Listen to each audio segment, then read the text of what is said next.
flexibilizou as leis e também permitiu que mais pessoas tivessem acesso ao uso da arma de fogo. Hoje, os chamados CACs, que são os caçadores, os atiradores desportivos e também os colecionadores, podem tirar a licença para andar armados entre a casa e o clube onde treinam, além dos profissionais da segurança pública. Já os moradores de área rural podem ter armas em casa para garantir a sua segurança. Mas isso é a posse. Eles não podem ter o porte, que é andar armados. E esse é o tema do nosso segundo debate de hoje aqui no Prós e Contras.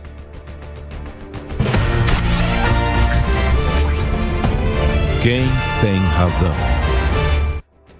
Para esse debate, nós recebemos o deputado federal General Roberto Perternelli, do União Brasil de São Paulo, e também Felipe Angeli, gerente do Instituto Sou da Paz. Agradeço demais pela participação dos dois. Eu quero começar escutando justamente o deputado. Deputado, eu queria que o senhor brevemente fizesse uma análise dessa situação do governo de Jair Bolsonaro. A gente tem observado que aumenta o número de pessoas que têm acesso às armas de fogo, mas eu também gostaria de trazer à tona nessa discussão, porque ontem Jair Bolsonaro, durante um evento, chegou até a mencionar que um povo que tem acesso às armas de fogo, ele tem condição de garantir a democracia. Eu gostaria também que o senhor analisasse essa fala de Jair Bolsonaro. O senhor concorda? Eu gostaria, uma boa tarde. É sempre importante estarmos aqui na Jovem Pan debatendo esse tema. A parte do armamento, só para que se tenha uma ideia, muitas vezes fala do governo, ela não é nova. Em 1832, já que estamos próximos aos 200 anos, ou seja, 10 anos após a nossa independência, o senador José Inácio Borges diz: como não há segurança no Brasil, serão em nossas casas fechadas as 7 chaves, todos tratam de se armar. Então, verifica que é de longa data. Depois, em 97, nós tivemos a Lei 9.437, que criou o Sistema Nacional de Armamento. Então, isso já vem de longa data. Depois nós tivemos, em 2003, o Estatuto do Desarmamento, que regulava o registro, a posse e a comercialização de armas e dava direito para quem tivesse idoneidade, ocupação lícita, residência certa, aptidão psicológica e capacidade técnica a ter uma arma.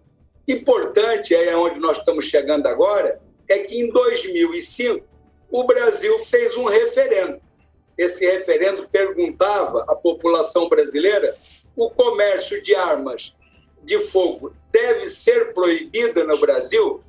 E a população, por uma margem de 93,94%, quase 63,94%, quase 64%, respondeu não. Então, eu costumo dizer, quando me indagam se eu sou favorável ou não à posse de arma, eu costumo citar o referendo. Essa opinião, ela depois que se faz um referendo e a população brasileira decide que é um direito ter a posse de arma, já não comporta mais essa atividade. O presidente Bolsonaro, através do decreto 9685, no começo de 2019, ele simplesmente definiu algumas categorias que teriam facilidades em termos do porte de arma, o que era muito natural, já que pegou os militares, a segurança pública, a polícia penitenciária, aqueles que têm residência rural, aqueles que protegem o seu comércio. Então, nós observamos que nós estamos num processo que ele já vem de longa data. Em 2019, nós tivemos um aperfeiçoamento no controle dessa arma. E nós estamos, então, agora num contexto que vamos decidir. Muitas vezes as pessoas perguntam, como você perguntou, é favorável ou contra a posse de arma? Eu digo que agora, no momento, depois que se fez um referendo perguntando à população brasileira o que ela acha, e ela, por 63% da população brasileira, decidiu que era um direito do cidadão poder ter a posse de uma arma, não competiria a nós irmos contra isso. Só para a gente conseguir escutar o nosso outro convidado, Felipe, que leitura você fez dessa fala do presidente Jair Bolsonaro? Ele disse que a arma de fogo é a garantia de que a democracia será preservada.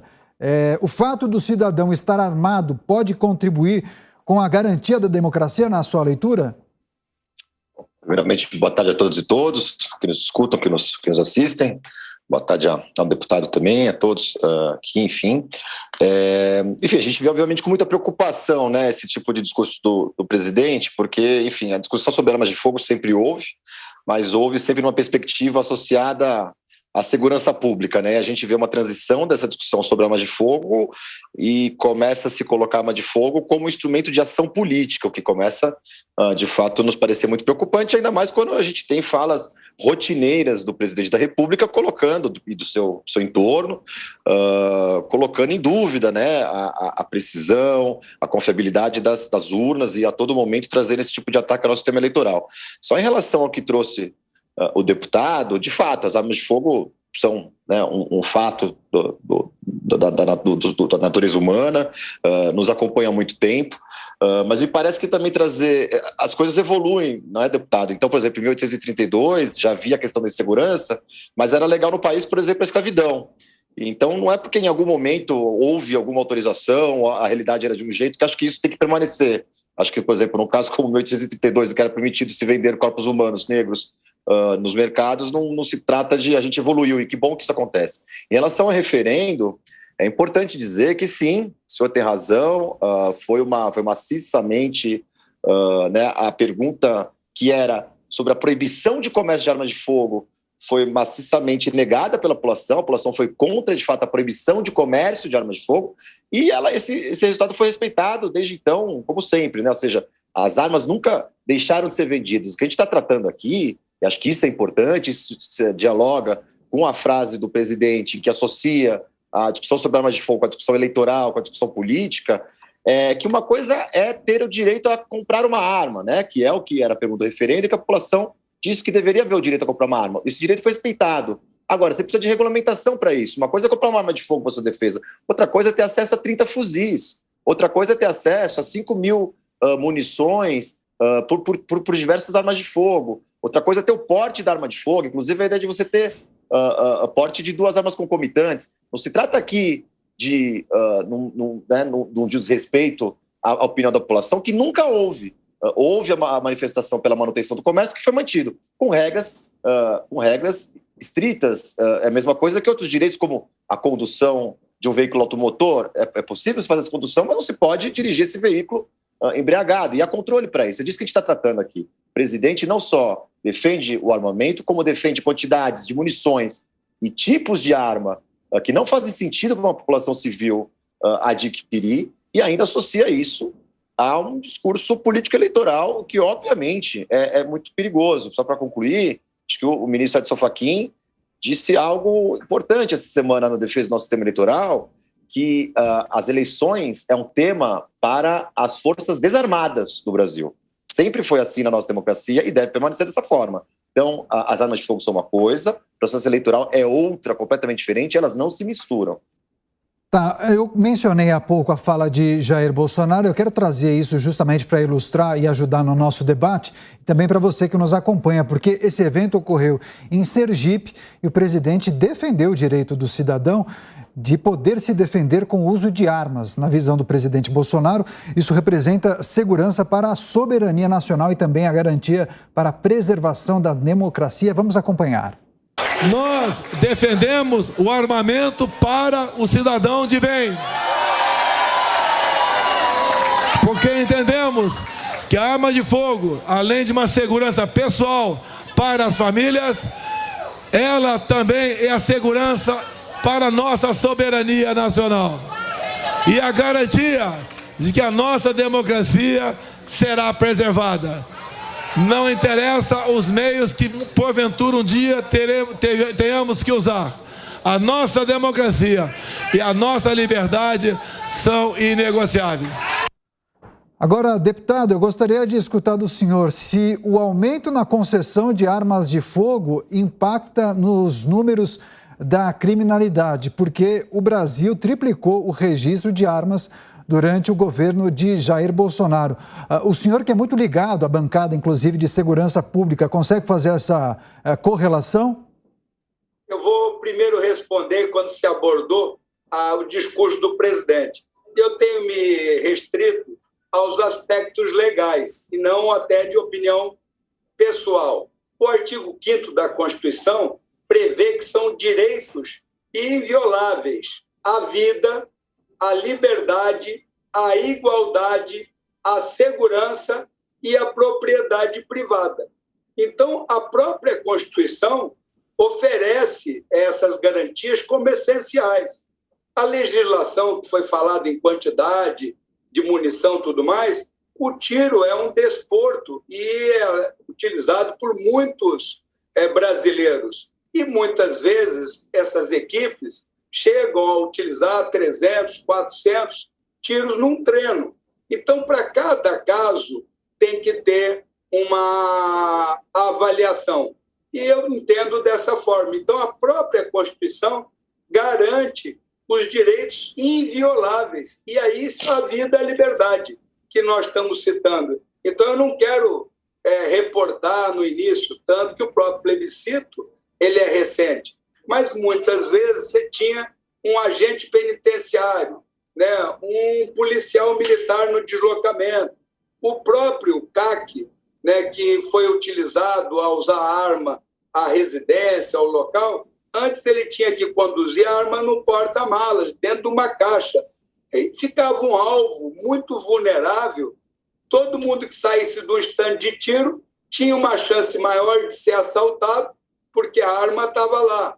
Então, para defender a própria vida, se autorizou que uma pessoa que é adestrada, que tem um teste psicológico, que tem um teste técnico, possa utilizar. Então, eu não vejo nisso daí nenhum contexto, nenhuma afronta. Quando se citou, né, forças desarmadas, eu já tive a oportunidade de citar aqui não só a própria Constituição, o artigo 97 de 99, o próprio Código Eleitoral Brasileiro, que é o 4737 de 65, as Forças Armadas já ajudam logisticamente e também fazem a segurança da votação e da apuração desde 92.